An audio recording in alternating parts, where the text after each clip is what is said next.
Assalamualaikum warahmatullahi wabarakatuh. Selamat pagi menjelang siang saudara pendengar di seluruh Provinsi Aceh. Apa kabar untuk kesempatan hari ini? Tentunya untuk edisi Rabu 23 Oktober 2013 Meladiah.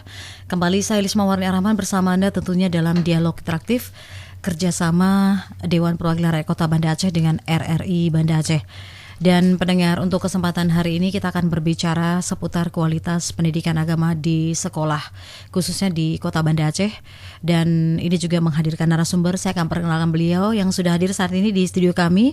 Beliau adalah Bapak Rajali SAG selaku Wakil Ketua DPR Kota Banda Aceh. Assalamualaikum Pak, selamat siang. Iya. Baik pendengar, dalam perbincangan kita tentunya kita membuka kesempatan untuk Anda di pesawat telepon 0651443336 dan juga pesan singkat 081269651112. Pendapat, opini Anda, saran dan kritik Anda silakan bersama kami terkait dengan tema kita adalah kualitas pendidikan agama di sekolah. Dan pendengar, untuk Anda yang bergabung bersama kami dalam dialog interaktif, tentunya nanti kita akan masuk ke babak segmen kuis untuk memperebutkan hadiah voucher dari narasumber kita untuk 2 orang pemenang. Jadi intinya untuk Anda yang masuk dalam dialog nanti berhak masuk ke babak segmen kuis. Baik pendengar, langsung saja kita akan berbincang terkait dengan kualitas pendidikan agama di sekolah. Pak Rajali, ini terkait dengan pendidikan agama ini kan sangat penting, apalagi untuk Aceh sendiri ya, khususnya di Aceh ini penerapan syariat Islam yang begitu gencarnya kita terapkan, bahwa kita sosialisasikan sehingga masyarakat lebih ditekankan pada agama. Kalau kita berbicara soal agama ini mencakup untuk keseluruhan, baik etika, moral dan sebagainya, akhlak, tingkah laku, semuanya, segalanya. Ini bagaimana pendidikan agama di Kota Banda Aceh sendiri Pak untuk penerapan hal demikian, sehingga ini anak-anak generasi muda, sebagai generasi muda ini lebih memahami bahwa agama itu adalah nomor 1 buat kita, pedoman kita sendiri, apalagi kita ini memang dominan muslim ya. Iya. Silakan. Assalamualaikum warahmatullahi wabarakatuh. Pemirsa RRI yang beriman, mungkin ada beberapa hal penegasan saya pada hari yang berbahagia ini. Yang pertama, di Banda Aceh kan sudah digalakkan dengan program diniyah di semua sekolah. Itu sudah ada dari madrasah ibtidaiyah atau SD, SMP dan SMA, sudah ada itu semuanya. Ada program diniyahnya di sekolah-sekolah. Cuma perlu mungkin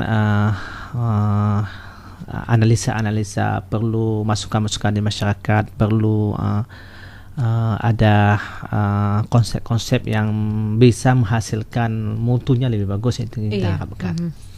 Itu yang pertama saya sampaikan ya. Itu ya, jadi kita harapkan ini sebentar lagi, mungkin tanggal 27 ini kita sudah membahas APBK Kota Banda Aceh 2014. Jadi hal-hal seperti ini perlu diperhatikan yang sangat serius oleh Pemko Kota Banda Aceh, masyarakat, tokoh-tokoh kita di seluruh Kota Banda Aceh dan seluruh civitas akademis yang bergerak untuk berpikir untuk ini. Iya. Itu yang saya ajak, saya sebagai wakil DPRK Kota Banda Aceh mengajak itu, supaya masyarakat ini harus berpikir lebih sistematis.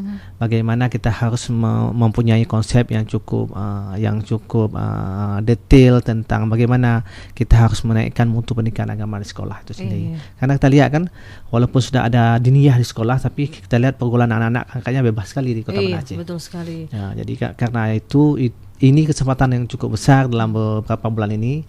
Kita ingin memperhatikan itu lebih serius di Kota Banda Aceh itu sendiri. Iya.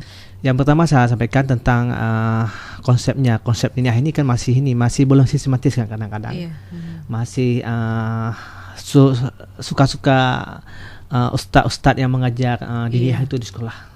Padahal kalau ada konsep, ada evaluasi yang bagus, ada masukan di masyarakat, ada kesimpulan-kesimpulan yang ditarik sehingga punya konsep yang cukup bagus, itu kan bisa menjadi contoh untuk daerah-daerah yang lain yang kita harapkan. Itu yang pertama. Yang kedua bagaimana kita lihat tenaga pendidikan agama kita di sekolah ini perlu ada SDM yang unggul yang kita harapkan. Misalnya kita rekrut yang mahasiswa, kita rekrut sarjana-sarjana yang memang hasilnya dia punya punya keinginan untuk merubah siswa tersebut. Iya. Itu yang saya garis bawahi. Jangan cuma ya kita rekrut ya jadi ya menambah beban anggaran Kota Banda Aceh saja. Iya. Yang kita harapkan dia mengajar walaupun kita memberikan lebih kepada dia, tapi hasilnya kita harapkan bisa mendidik anak menjadi contoh dalam sekolah tersebut, sehingga SDM tersebut perlu diseleksi yang bagus Kota Banda Aceh. Dan ini menjadi prioritas kalau menurut saya ya. Kalau kita lihat plafon anggaran dan KUA kali ini harus prioritas karena ini secara Islam kan. Jadi hasil dari SDM-CM yang kita rekrut ini harus prioritas, dan kita coba-cobalah beberapa sekolah dulu, misalnya sekitar 5 sekolah untuk SMA, untuk SMP 10 sekolah, untuk SD 10 sekolah kita ambil. Contohnya kita rekrut dulu beberapa guru agamanya yang muda-muda tapi punya visi, punya keinginan bagaimana merubah siswa itu menjadi siswa yang berkualitas, punya akhlak yang baik di sekolah. Bagaimana caranya itu kan teladan gurunya itu sangat diharapkan, dan punya visi untuk bergaul sama siswa dan dekat sama siswa, sehingga siswa itu bisa konsultasi, bisa share semuanya beberapa permasalahan, bukan cari dari tempat yang lain misalnya. Iya. Jadi intinya guru itu menjadi seorang pendidik memang harus dekat sama anak, menjadi teman ya dalam proses belajar mengajar ya. Intinya sebenarnya jangan menjaga jarak dengan anak ya, betul, seperti betul itu. Apakah ini kalau kita mengatakan tadi memang perlu tenaga pendidik memang betul-betul yang bisa mendidik anak untuk akhlak yang baik, berkualitas, kuantitas yang cukup luar biasa, mungkin kita harapkan seperti itu, walaupun mungkin belum 100% bisa kita dapatkan. Namun untuk psikolog anak sendiri seperti apa nih? Kaitannya dengan agama juga ini Pak, seperti apa? Apakah ini memang pendidik memang harus bisa menjadi psikolog si anak atau seperti apa ini Pak? Kalau guru pendidikan agama sebenarnya harus memahami seperti itu. Guru yang lain membantu ya, guru mata pelajaran lain membantu. Tapi khusus guru pendidikan agama itu harus punya pemahaman seperti itu. Dia harus memahami satu siswa ke siswa yang lain untuk bagaimana harus merubah. Kerjasama lagi dengan guru pemimpin kan. Kalau masalah nanti akan digani oleh guru pemimpin. Betul. Tapi kan pendekatan ini harus dari tangan. Saya mendorong kali ini Pemkot Kota Banda Aceh untuk harus berpikir untuk itu. Iya. Dan Bapak sendiri kalau melihat sejauh ini ya mutu, mungkin ada 5 sekolah atau 10 sekolah. Kita harapkan memang tidak hanya 10 untuk 5 sekolah ya Pak. Kita harapkan untuk seluruh Aceh kalau bisa demikian. Namun alhamdulillah juga kita lihat bahwa anak-anak di sini mungkin masih belum seperti daerah-daerah luar di sana ya Pak. Kita bisa melihat seperti itu. Namun kalau kita melihat memang akhlak ini memang butuh didikan yang cukup baik dari pendidik sendiri. Nah, untuk men-sharing sendiri mereka pendidik Pak, atau juga dalam SDM-nya seperti apa? Mungkin harapan dari DPR kan sedemikian. Namun bagaimana dengan pemerintah kota sendiri Pak untuk merekrut mereka yang punya memang jiwa besar SDM yang sudah mantap begitu?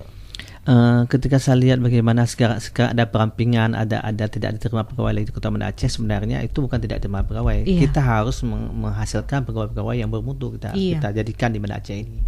Jadi sarjana-sarjana yang baru masuk ini kita coba seleksi, kita panggil, kita seleksi. Kalau bisa ya sekitar 6 bulan itu dilatih yang betul-betul dia dan ditugaskan dulu ke sekolah, kalau mampu ya lulus ya baru kita terima menjadi guru kita di Kota Banda Aceh. Menjadi khusus guru agama dulu ya, karena agama ini sangat resah kita di Kota Banda Aceh. Sekali. Karena kalau gurunya kita nggak arahkan, nanti anak-anak itu akan terpengaruh kemana-mana ke aliran sesat yang lainnya. Jadi guru itu betul-betul saya lihat perlu dididik menjadi SDM yang handal di sekolah tersebut. Itu pendengaran saya, dan ini menjadi program kita. Kali ini apalagi kan Kota Banda Aceh kali ini sudah 1 triliun PBK ke depannya. Jadi perlu konsep yang cukup utuh, yang detail tentang harapan kita kemana kita bawa Kota Banda Aceh ini. Selain dengan konsep yang diberikan oleh legislatif dan eksekutif, namun dari SDM juga harus betul-betul kuat si pendidik sendiri Pak. Baik pendengar, tentunya masih kita berbicara seputar kualitas pendidikan agama di sekolah.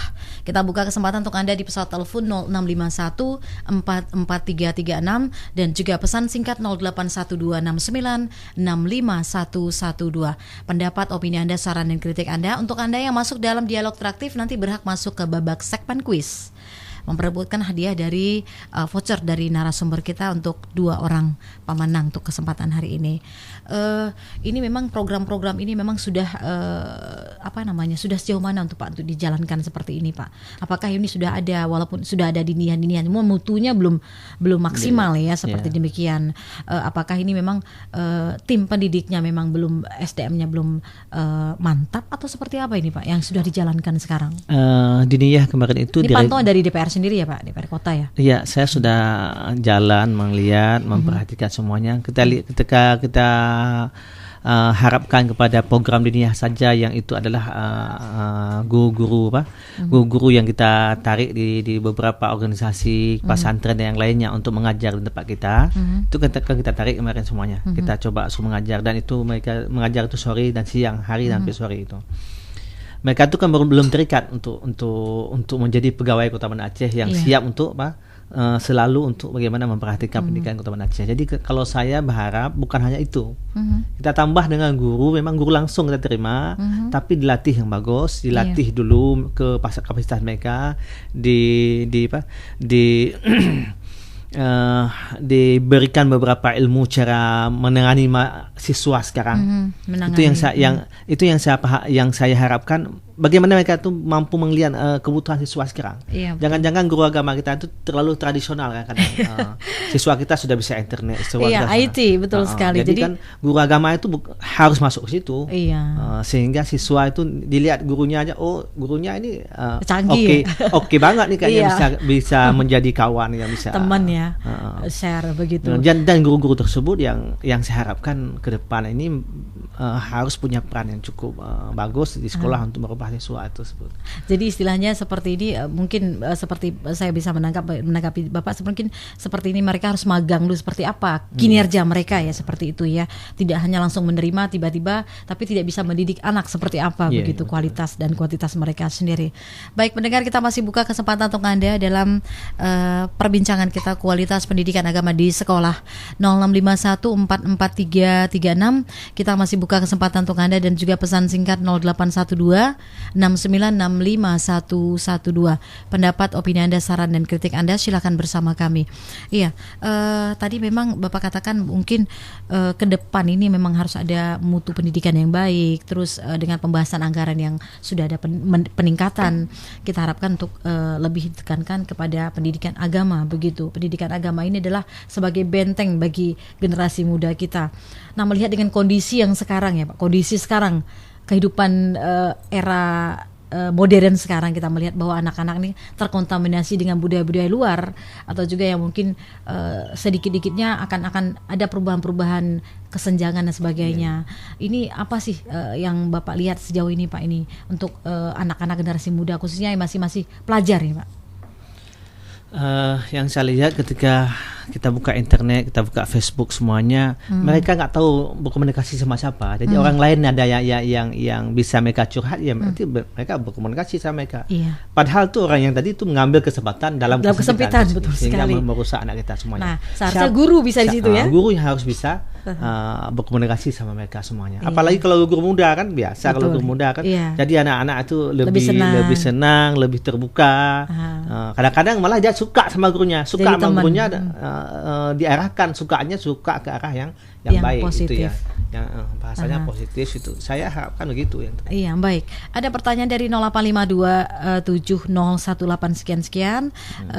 Assalamualaikum. Kenapa guru di Aceh banyak mengajar di Riau? Saiful di Lambaru. Nah, kenapa? Selama ini kan ada penerimaan guru ya, mungkin seperti itu untuk pusat ya, mungkin seperti itu ya. RI bisa kita katakan gitu, bukan daerah. Tapi mereka lulusnya untuk tim pengajar ke Riau. Nah, kenapa bisa terjadi demikian begitu? Itu ada program nasional memang. Dulu kan ada orang Riau dan orang mana tuh, ada Medan kayak itu lulus rata-rata semua ke Simelu kita. Ke Simelu dengan Aceh Selatan ada beberapa tempat saya lihat. Itu untuk daerah-daerah terpencil. Sepertinya begitu. Melabuh juga ada beberapa daerah terpencil. Di Aceh kemarin dibuka lagi siswa sarjana-sarjana kita yang baru lulus itu semua diterima. Tapi penempatannya itu ke ini dari Dinas Pendidikan Kota Banda Aceh. Iya, baik. Juga sebenarnya di Dinas Pendidikan kita sangat mengharapkan ya, seperti apa dan bagaimana ya. Oke. Ya, Ini tanggapan dari Pak Saiful di Lambaru. Ya. Mungkin bisa dilanjutkan Pak, silakan. Tanggapan beliau yang beliau sampaikan tadi bisa saya arahkan sedikit bahwa itu memang program nasional. Jadi dilatih anak-anak kita ini. Kalau di tempat kita ini kan merasa bahwa tidak ada tantangan apa-apa untuk guru muda tersebut. Iya. Silakan Pak. Silakan Bapak. Jadi guru muda kita ini yang ditempatkan di beberapa daerah di Riau itu kan sangat bagus, mereka dididik untuk kemandirian mereka dalam mengajar, dalam manajemen dirinya semuanya kan. Tinggal tempat lain, daerah yang mereka belum kenal semuanya. Jadi kan betul-betul mandiri mereka tuh. Saya lihat pulang sini mereka tuh kayaknya siap bekerja di mana saja. Saya lihat yang kena kenal sama saya ya. Dan mereka tuh punya lebih maju berpikir daripada yang sarjana yang ada di sini. Karena memang melihat daerah yang lain itu, melihat kelemahan orang lain kita bisa perbaiki. Pulang sini mereka tuh bisa perbaiki diri. Melihat kelebihan yang lain sampai sini bisa diterapkan bagaimana yang harus kita jadi contoh dan kita praktekkan di daerah kita. Saya melihat positif sekali tentang kegiatan yang dibuat oleh nasional untuk guru anak-anak yang Aceh kita dipakkan dari Riau itu. Iya. Ya, kita tidak tahu ke depan mungkin ada untuk daerah-daerah terpencil di Aceh lagi begitu, ada pembukaan seperti itu untuk secara nasional begitu. Baik, kita juga sudah kedatangan narasumber kita satu lagi nih. Kalau tadi kita berbicara dengan pihak legislatif, mungkin keinginan dari legislatif digodok dalam pembahasan anggaran dan sebagainya begitu ya. Nanti bagaimana tim pelaksananya sendiri dari eksekutif ya, dari yang melakukan ini untuk mutu pendidikan sendiri, khususnya pendidikan agama. Beliau adalah Bapak Sabri TS selaku Kabid di Daslan. Iya, dari Dinas Pendidikan Provinsi Aceh. Assalamualaikum Pak. Kota Banda Aceh ya. Kota Banda Aceh. Oke, assalamualaikum Pak. Waalaikumsalam warahmatullahi wabarakatuh. Iya, tentu banyak yang harus kita bincangkan untuk hari ini terkait dengan agama. Memang menjadi hal-hal yang memang harus kita bahas ya. Menjadi hal-hal menjadi perhatian kita sendiri. Kita melihat dengan generasi muda yang sudah terjadinya pendangkalan akidah seperti yang sudah pernah terjadi. Nah, ini kita harapkan tidak terjadi lagi di Aceh khususnya. Namun saya ingatkan kembali untuk pendengar, kita masih berbincang seputar kualitas pendidikan agama di sekolah. 0651443336 dan juga pesan singkat 081269651112. Silakan bersama kami. Untuk Anda yang masuk dalam dialog interaktif berhak masuk ke babak segmen quiz untuk memperebutkan hadiah dari narasumber kita untuk kesempatan hari ini. Pak Sabri, tadi memang kita sudah banyak berbincang-bincang dengan dari pihak DPR sendiri ya, bahwa dengan Pak Rajali bahwa ini mutu pendidikan ini memang ke depan memang harus betul-betul SDM-nya digodok ya, benar-benar yang berkualitas begitu. Nah, sejauh ini Pak melihat bahwa apa yang dibincangkan di DPR sendiri, mungkin pihak eksekutif yang akan melakukan hal tersebut. Kita coba terima telepon dulu. Iya. Halo. Halo. Iya, assalamualaikum. Ya, waalaikumsalam. Dengan siapa Ibu? Dengan Bu Leni di Lampenerut. Bu Leni di Lampenerut. Silakan Ibu. Saya gini ada sedikit saran ya Pak ya. Gimana kalau di sekolah-sekolah tingkat SMK itu SMA, itu setiap sekolah dibentuk rohis gitu. Jadi bisa kegiatannya bisa berpusat juga pada anak. Setelah dikasih materi sama diniahnya itu, mereka bisa menerapkan sendiri, bisa menjadi penceramah-penceramah kecil di lingkungan sekolahnya sendiri. Gitu. Gimana kalau setiap sekolah itu di tingkat SMA dai-dai muda ya? Ya, ciptakan dai-dai muda. Ciptakan dai-dai muda ya? Iya. Itu ya. Itu aja saran saya Bu. Ya. Baik, terima kasih. Assalamualaikum. Waalaikumsalam. Ibu Leni di Lampenerut. Terima kasih masukan-masukan seperti ini sangat kita harapkan untuk mutu pendidikan di Aceh. Waalaikumsalam. Mutu pendidikan agama di Aceh, khususnya di Kota Banda Aceh. Kembali kita buka kesempatan untuk Anda di pesawat telepon 0651443336 dan juga pesan singkat 081269651112. Pendapat, opini Anda, saran, kritik Anda. Untuk Anda yang masuk dalam dialog interaktif berhak masuk ke babak segmen quiz. Sebelum kita tanggapi Bu Leni, kita terima telepon lagi. Halo. Waalaikumsalam. Dengan siapa Bapak? Dari Pak Daud di Bernun. Pak siapa Pak? Pak Daud di Pak Daud di Bernun. Silakan Pak Daud. Pertanyaannya. Jadi yang ingin saya tanya ataupun saya sarankan, yang pertama menyangkut dengan agama. Jadi tujuan daripada agama adalah untuk beribadah. Iya. Jadi setiap beribadah mempunyai harus ada ilmu. Iya. Kemudian dengan ada ilmu, kemudahan untuk beribadah mudah. Iya. Di dalam agama harus ada ilmu. Jadi bagaimana program pemerintah untuk melaksanakan program yang sempurna, yaitu menjadi manusia seutuhnya, menjadi manusia yang mukminin. Sedangkan di dalam agama ada kebutuhan dua, yaitu kebutuhan rohani dan kebutuhan jasmani. Iya. Kan? Kebutuhan jiwa dan kebutuhan badan. Dalam kehidupan dunia harus ada ekonomi. Untuk menuju akhirat itu beramal. Iya. Karena di dalam Islam, agama Islam adalah agama yang beragama. Iya. Ya kan, agama yang beramal. Agama yang harus bekerja. Jadi sekarang pemerintah apa program harus dilaksanakan untuk membahagiakan umat, khususnya orang Islam, orang Muslim di dunia dan akhirat. Iya. Apa programnya? Iya. Yang pertama menyangkut dengan kebutuhan dunia. Yang kedua menuju kepada akhirat. Iya. Yang Baik. sana. Nah, Baik. jadi apa programnya ya? Iya, baik. Kita sudah bisa menanggapi. Oke, baik. Terima kasih Pak Daud di Brunun. Ini kita langsung menjawab pertanyaan dulu ya Pak. Nanti sebelum kita masuk ke babak segmen berikutnya, saya kembali mengingatkan kembali untuk Anda, kami masih buka kesempatan 0651443336 dan juga pesan singkat 081269651112. Kita ke Pak Razali dulu ya Pak, terkait dengan Bu Leni dan penurut di sekolah SMA atau SMK atau juga untuk pelajar lah khususnya. Ini adalah mereka ada ceramah-ceramah rohani seperti dai-dai. Mereka sendiri berceramah seperti apa ini? Dai-dai maksudnya mencari bibit-bibit baru sehingga mereka juga punya punya niat atau juga ini belajar seperti apa sih jadi dai atau penceramah. Karena dengan seperti itu mereka akan pelajari agama kan. Oke. Iya. Masukan saya, selama ini kan sudah banyak dai yang masuk ke sekolah, kan sudah banyak dai yang masuk ke sekolah. Ya makanya saya katakan tadi yang perlu sekali sekarang guru muda, guru agama yang itu memang spesialis guru agama dan dia memahami IT yang bagus, mengajar di sekolah. Guru tua kita ada beberapa orang dapat pensiun, misalnya ada 10-20 kan. Itu semuanya direkrut yang baru, ditempatkan beberapa sekolah sehingga akan mutunya semakin bagus. Bagaimana melatih siswa tadi kan, melatih siswa juga menjadi dai yang cukup bagus. Tapi kalau siswa tadi itu melihat dai seperti yang dilihat selama ini, dia dai tapi nggak bisa jadi contoh kan. Bagaimana nggak bisa menjadi panutan begitu ya. Bagaimana nanti dia itu gurunya yang tadi yang saya katakan tadi menjadi panutan untuk siswa. Ketika dia jadi dai siswanya, dia bisa menciptakan dirinya jadi panutan di sekolah-sekolah yang ada itu.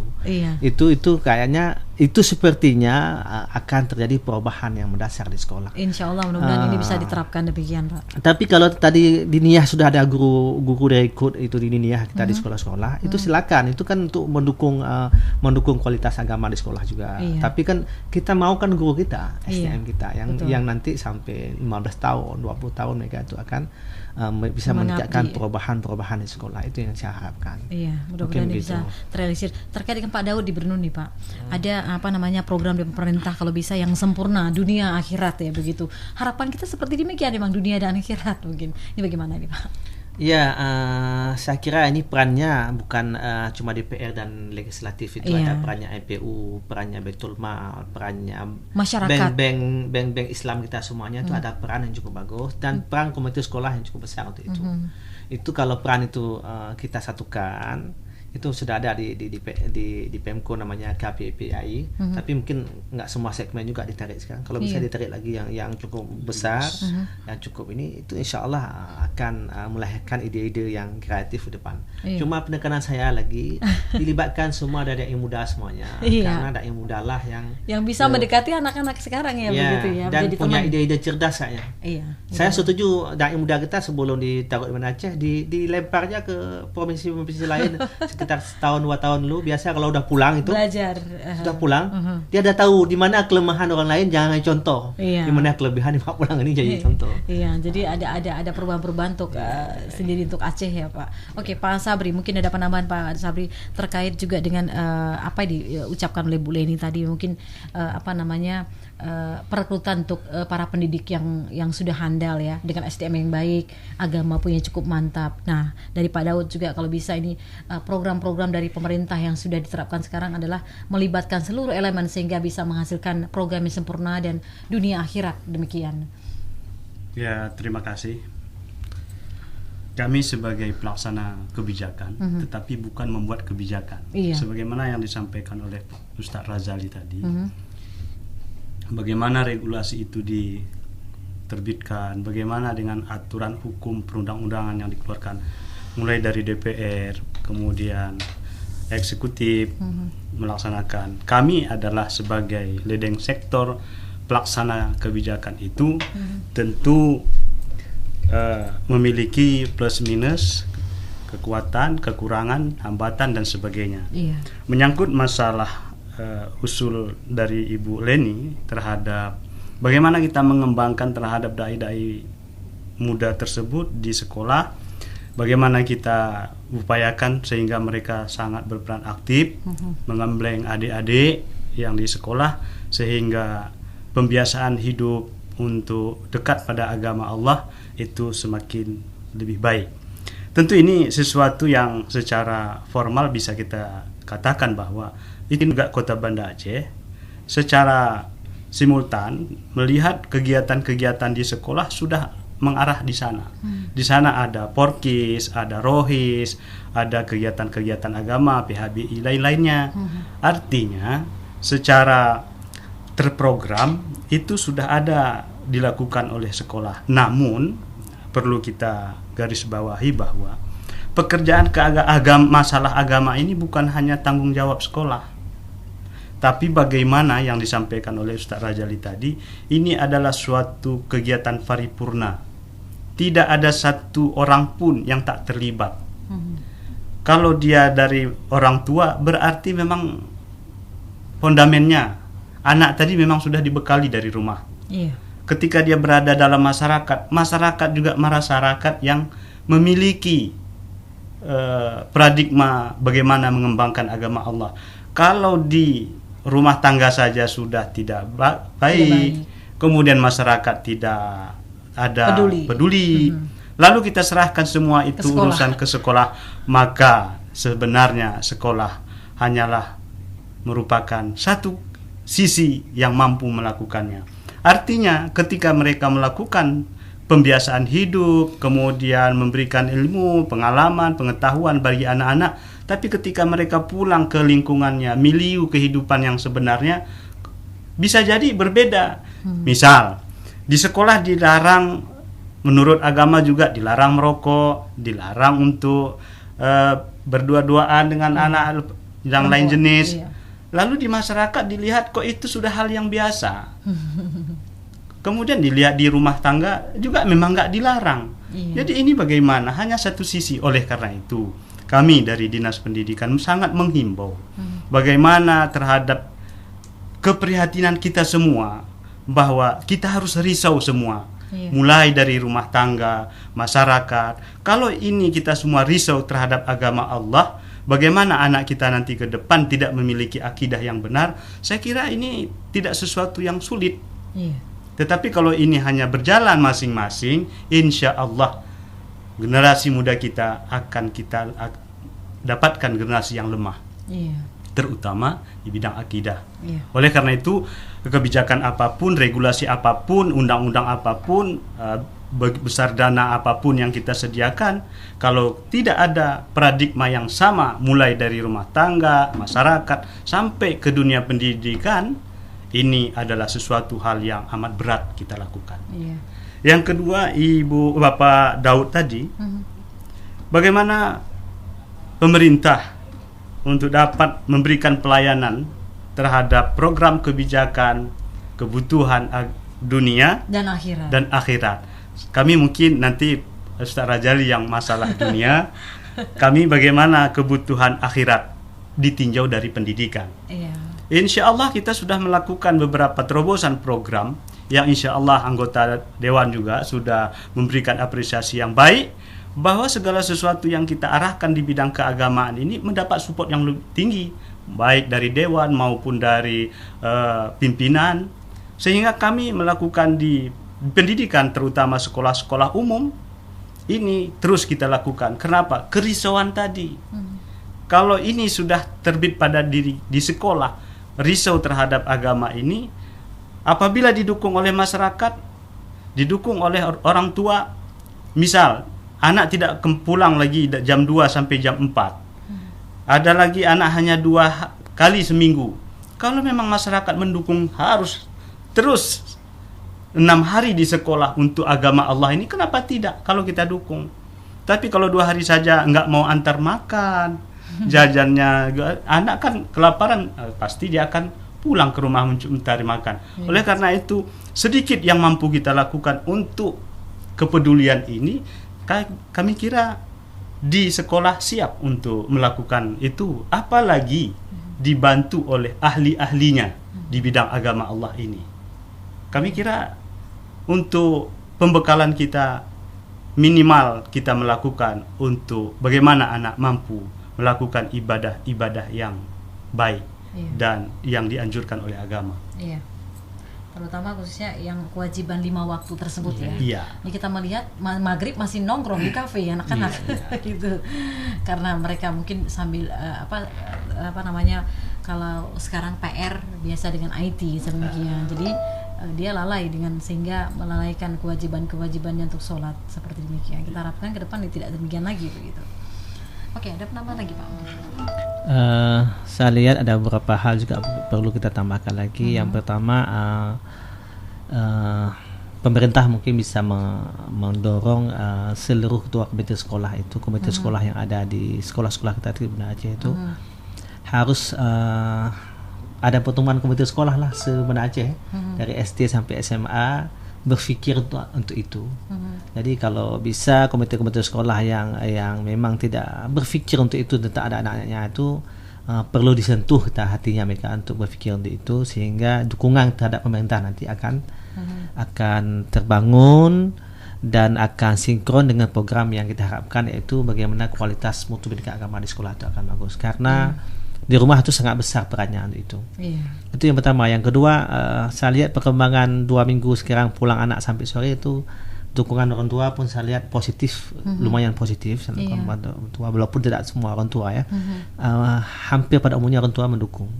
Malah kalau saya dicoba aja, kalau bisa 1 minggu, 1 minggu itu full, misalnya Senin sampai Jumat. Kalau Sabtu dengan Minggu bolehlah cepat pulang ya. Kalau Sabtu pulang, kalau nggak sekolah Sabtu pun boleh sama dengan pegawai, biar nyantai-nyantai aja di rumah sama orang tua. Tapi Sabtu sampai Jumat itu kalau bisa full saja pulang sampai sore. Karena waktu pulang ke rumah nanti kan sudah capek mereka tuh. Biasa anak akan kepingin istirahat kan. Jadi kan waktu luang untuk hal-hal yang kemampuan orang tua kadang-kadang terbatas dalam memberikan sarana dan prasarana mereka di rumah, sehingga dia akan keluar ke tempat yang lain itu akan lebih sempit waktunya diberikan kepada siswa-siswa kita. Apalagi siswa yang sudah SMA. Saya kira kerjasama orang tua di sekolah melahirkan, ada misalnya lapangan basket, ada lapangan volley, ada lapangan macam-macam lain ada di sekolah, dan ada drum band, ada klub IT-nya di sekolah misalnya bagus. Itu kayaknya itu sudah cukup untuk kesenangan buat si anak, si anak jasmaninya, rohaninya dikasih selama 5 hari kayaknya. Pengaruh yang lain itu agak kurang, karena dia sudah ini aja belum diselesaikan, ada yang lain itu. Saya pikir begitu ya. Apalagi saya lihat sudah ada sekarang namanya sudah ada outbound namanya kan. Outbound itu juga belum kita optimalkan di Banda Aceh saya lihat ya. Di ekskulnya misalnya ada outbound, ada misalnya ke pantai bagaimana hidup mandiri di sana kan, ada misalnya camping di pantai semuanya. Yang itu dibuat program aja lah. Untuk siswa putrinya yang lain lagi programnya dibuat semuanya. Ke pasar langsung misalnya ada pelajaran ekonominya kan, sehingga kan siswa itu terasa bisa menyesuaikan diri dengan masyarakat. Dia betul-betul berbaur ya, seperti demikian. Jadi dia tidak hanya jenuh dengan pelajaran, tapi dia juga sambil bermain di situ. Dan itu pelajaran kalau saya harap, karena kalau ke pasar itu pelajaran yang harus dikasih. Dan nilai-nilai seperti itu kayaknya perlu ditumbuhkan dari guru muda tadi. Insya Allah akan lebih optimal lagi. Betul sekali. Dan mereka lebih dekat dalam bergaul mereka. Dan bisa curhat, itu yang paling penting. Dia bisa curhat sama guru. Tidak curhat ke salah orang ya, seperti itu. Ini kan salah alamat, salah orang akan berakibat fatal dan berisiko begitu. Baik pendengar, kita masih buka kesempatan untuk Anda di pesawat telepon 0651 44336 dan juga pesan singkat 0812 dan 965112 terkait dengan kualitas pendidikan agama di sekolah. Untuk Anda yang masuk dalam dialog nanti berhak masuk ke babak segmen kuis memperebutkan hadiah dari narasumber kita. Ada pertanyaan dari Sukma di Darussalam. Menarik sekali memang perbincangan hari ini. Pertanyaan saya, apakah dengan peningkatan pendidikan agama di sekolah sudah menjamin siswa-siswi bermoral dan berakhlak mulia? Karena yang kita lihat sekarang lingkungan sangat besar pengaruh untuk siswa. Tadi Bang sudah kita jelaskan. Mungkin ada penambahan lagi untuk Sukma. Silakan Pak Rajali. Ya, saya ingin sampaikan kepada kita semuanya. Kita nggak boleh pesimis, tapi harus optimis ya.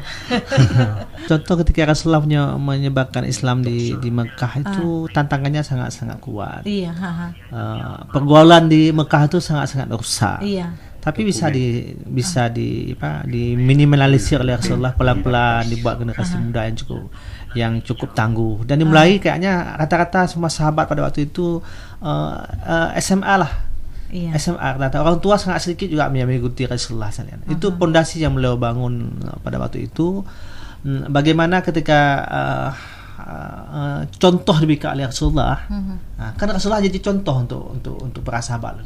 Contoh diberikan, itu akan jadi perubahan yang cukup besar. Makanya saya dari tadi mengulasnya, bagaimana guru itu harus bisa memberi contoh. Dimulai dari guru agama sebenarnya. Kalau guru agamanya bisa memberi contoh di sekolah, dan itu gurunya muda, bukan guru tua. Kalau guru-guru tua kayaknya permasalahan sudah cukup banyak di keluarganya dengan ini dengan itu ya. Iya. Tapi yang saya harapkan itu guru walaupun tua masih energik ya gurunya guru yang punya jiwa muda, itu yang saya lihat. Iya, siap diajak bersepeda, siap diajak kemana saja, begitu mungkin. Iya, itu yang saya harapkan begitu. Sambil contoh lagi, Mus'ab bin Umair ketika di Madinah itu diutus oleh Rasulullah untuk menyebarkan Islam di Madinah, itu kan beliau sangat muda di Madinah dan bisa masuk ke seluruh orang. Dan hanya beberapa tahun hampir semua rumah itu sudah ada orang yang punya pondasi agama yang cukup bagus di Madinah pada waktu itu. Kenapa beliau berhasil? Karena beliau punya jiwa muda tadi, dekat, bisa teman curhat, bisa macam-macam. Sekarang kebutuhan siswa kita ini IT, saya lihat. Betul. Dari guru agama kita IT yang dibutuhkan. Kalau IT dipahami oleh guru agama, banyak media-media bisa dia kembangkan di sekolah itu, sehingga anak-anak itu sangat terkagum-kagum dengan guru agamanya dan menjadi guru favorit lah di sekolah. Atau juga menjadi contoh buat anak-anak ya. Betul. Jadi jangan anak-anak kalau gurunya tidak bisa, akhirnya anak-anak lari ke dunia maya begitu ya. Oke, Pak Sabri, mungkin apa yang dilakukan oleh Dewan sendiri bahwa ada guru-guru muda ke depan yang masih energik, yang masih bisa diajak berbaur, diajak jadi teman oleh murid seperti itu, menjadi panutan bagi murid dan juga favorit bagi murid. Seperti apa ini Pak untuk yang pengambil kebijakan?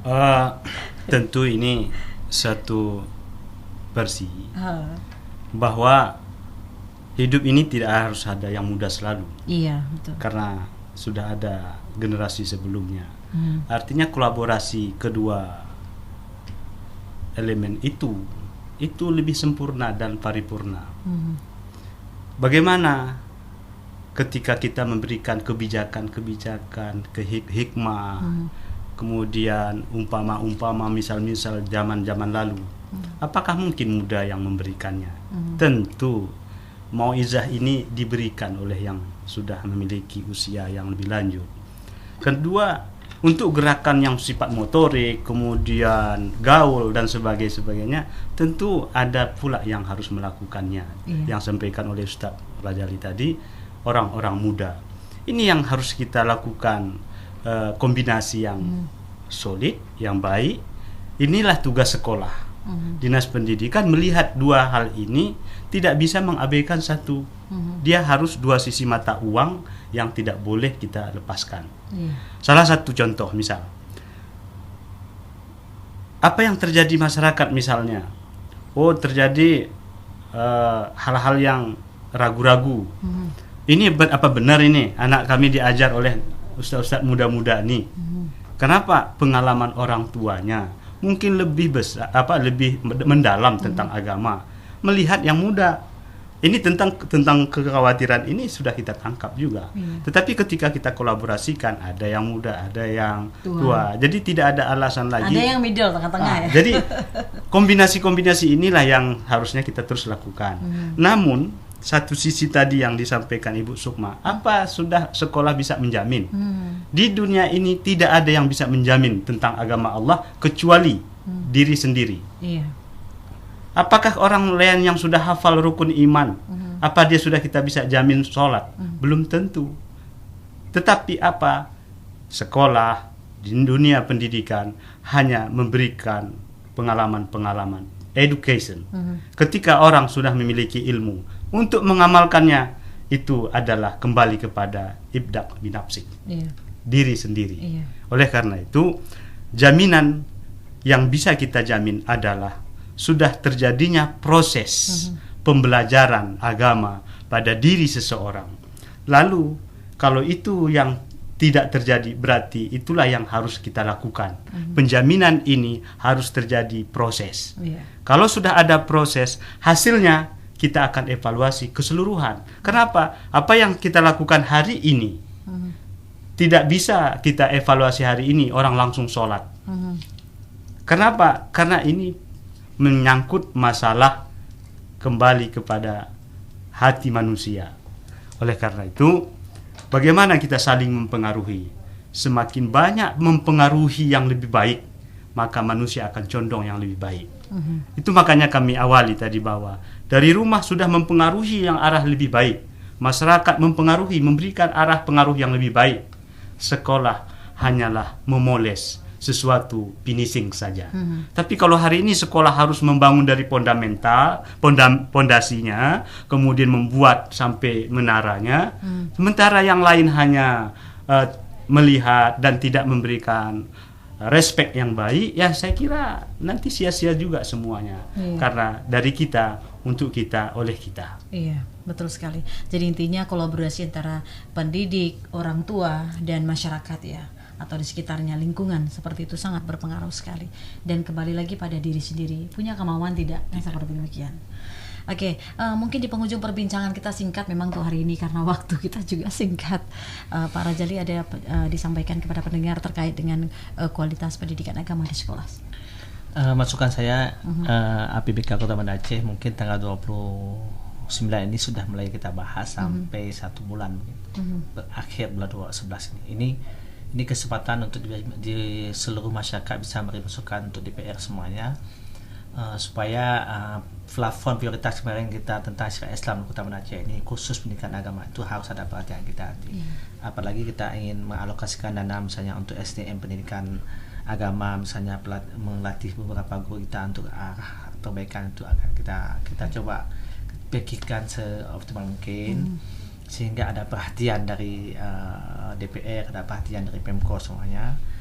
Coba kita sesuaikan dengan plafon anggaran yang sudah kita bahas selama ini.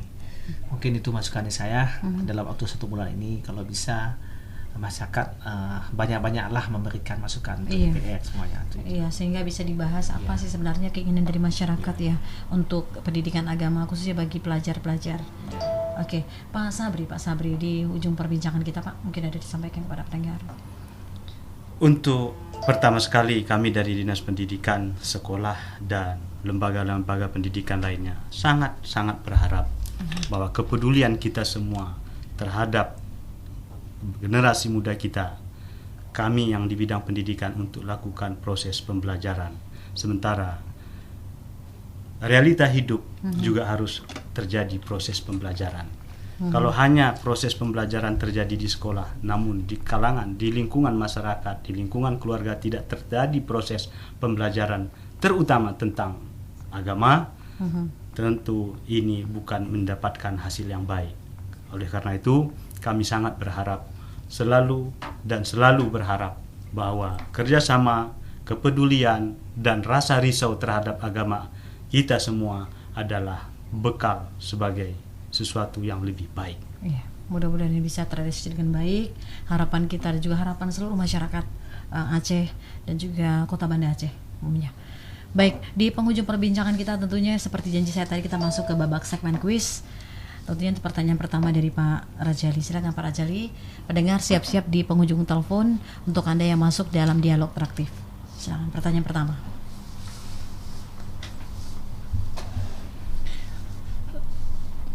Saya ingin tanyakan siapa nama Kepala Dinas Islam Kota Banda Aceh aja. Oke. Nama Kepala Dinas Syariat Islam Kota Banda Aceh 0651443336. Untuk Anda yang masuk dalam dialog interaktif berhak masuk ke babak segmen kuis. Nama Kepala Dinas Syariat Islam di Kota Banda Aceh. Oke, tidak ada yang tahu sepertinya nih. Baik, mungkin ada perbincangan kita yang tadi yang bisa mereka menjawab seputar dengan kualitas pendidikan agama di sekolah. Pak Rajali, pertanyaannya baru satu ini, dua, nanti mereka akan memilih satu lagi Pak, terkait dengan apa kita bincangkan. Silakan Pak. Oke, Pak Sabri, silakan Pak Sabri. Ada 3 lembaga menanggung jawab pendidikan. Iya. Pendidikan ya. Siapa? Tolong sebutkan siapa aja. Oke. Pertanyaan pertama, siapa nama Kepala Dinas Syariat Islam Kota Banda Aceh? Anda bisa memilih pertanyaan yang mana. Ada 3 lembaga penanggung jawab pendidikan. Oke, halo. Ada tiga penanggung jawab pendidikan. Ini dengan siapa Ibu? Dengan Bu Leni. Bu Leni dalam penerut. Oke, iya, betul. Silakan Ibu Leni. Jawabannya? 1. Nomor 2 orang Ibu pilih. tua, keluarga. Keluarga atau orang tua. Kedua, masyarakat atau lingkungan. Ketiga, sekolah atau lembaga pendidikannya. Bagaimana Bapak? Ibu jangan tutup dulu telepon. Bagaimana Bapak? Ya, sudah benar. Namun sekolah masuk tadi pemerintah. Sekolah ya, masuk pemerintah ya. Oke, Ibu Leni, saya minta nomor teleponnya Ibu. 082 6000 0852 6000 4997. Oke, 4997 ya. Iya. 0852 6000 4997 ya Ibu. Iya betul. Oke, baik Ibu Leni, pemenang pertama. Yuk. Terima kasih Bu. Pertanyaan berikutnya, tinggal tersisa pertanyaannya adalah siapa nama Kepala Dinas Syariat Islam Kota Banda Aceh. Untuk Anda yang masuk dalam dialog interaktif, silakan ikut dalam segmen kuis, babak kuis.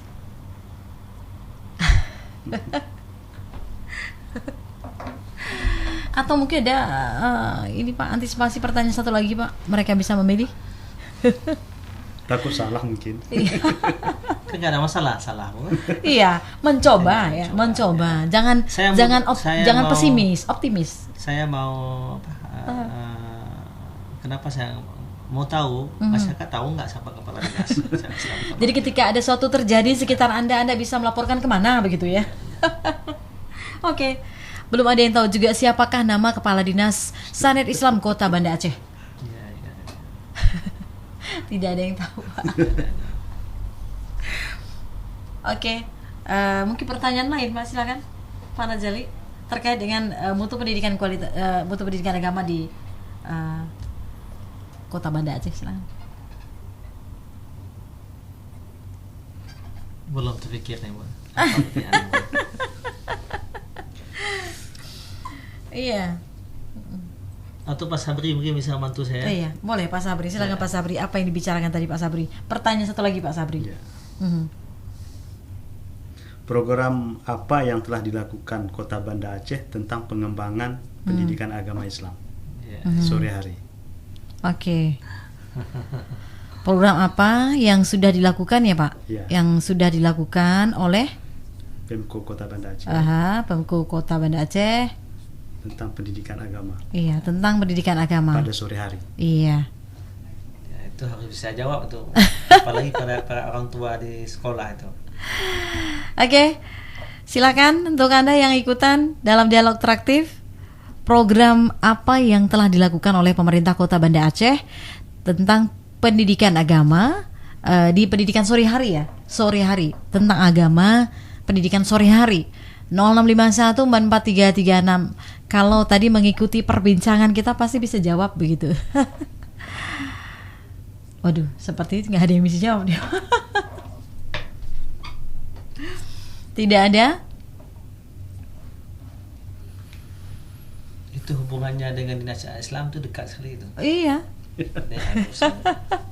Kembali lagi pertanyaan saya katakan bahwa program apa yang sudah dilakukan oleh pemerintah Kota Banda Aceh tentang agama terkait dengan pendidikan di sore hari untuk di sekolah ya Pak, untuk di sekolah. Tadi kita sudah berbicara. Tidak tahu juga, ada pertanyaan nih 2 nih sebenarnya. Tinggal pilih siapa nama kepala dinas Syariat Islam Kota Banda Aceh. Juga nggak tahu. Oh, ini sudah ada yang masuk. Halo. Halo. Halo. Halo, Assalamualaikum. Waalaikumsalam, dengan siapa ini? Dengan Ari di Darussalam. Waduh, tadi nggak ikut dialog ya Pak? Ya? Tadi tidak ikut dialog ya? Iya, ada yang ikutin. Jadi saya gimana nih? Saya tanya narasumber karena tadi perjanjiannya adalah siapa ikut dialog interaktif dia berhak masuk ke babak segmen kuis. Oh, iya kan? Berarti yang... Silakan, nggak ada masalah. Boleh. Saya keputusan narasumber. Boleh. Halo? Ya? Iya. Saya keputusan dari narasumber ya, karena hadiahnya dari narasumber. Kata Pak narasumber boleh, silakan. Tadi kita tunggu yang ikut dialog juga belum menjawab. Oke, Pak Ari di Darussalam. Darussalam. Pak Ari, Bapak pilih pertanyaannya mana? Gimana? Pertanyaannya yang mana Bapak pilih? Siapakah nama Kepala Dinas Syariat Islam di Kota Banda Aceh? Yang pertama pertanyaan. Yang kedua adalah program apa yang sudah dilakukan oleh pemerintah Kota Banda Aceh tentang agama pada pendidikan sore hari? Ya, saya pilih program apa yang sudah dilakukan Pemko Kota Banda Aceh. Oke, silakan Bapak menjawab. Jawabannya Diniyah. Diniyah ya? Iya, pendidikan diniyah. Iya, berarti Bapak ikutin dialognya walaupun tidak mendengarkan ya. Diniyah, bagaimana Pak? Ya benar. Pak Sabri, oke benar. Pak Ari, berapa nomor teleponnya Pak? Ya, 0852 7788 66 47. Oke, saya ulangi 0852 77886647 ya Pak? Ya, benar. Oke, baik, terima kasih. Hadiah 2 pemenang sudah kita lepas. Pak Ari memang tidak masuk dalam untuk bertanya dialog, tapi dia memantau terus apa yang kita bicarakan. Berarti dia mengikuti. Mengikuti ya. Baik, pertanyaan yang kedua beliau memilih. Terima kasih untuk pendengar sudah bersama kami. Sayang sekali memang hadiah untuk hari ini kita lepas 2. Dan terima kasih juga untuk narasumber kita Pak Sabri TS selaku Kabid Dikdaslan Dasar dan lanjutan. Iya, dia dari Dinas Pendidikan Kota Banda Aceh dan juga Wakil Ketua DPR Kota Banda Aceh Bapak Rajali SAG. Dalam perbincangan kita adalah kualitas pendidikan agama di sekolah. Dan pendengar, terima kasih atas atensi Anda. Insya Allah lain waktu lain kesempatan kita bakal hadir kembali.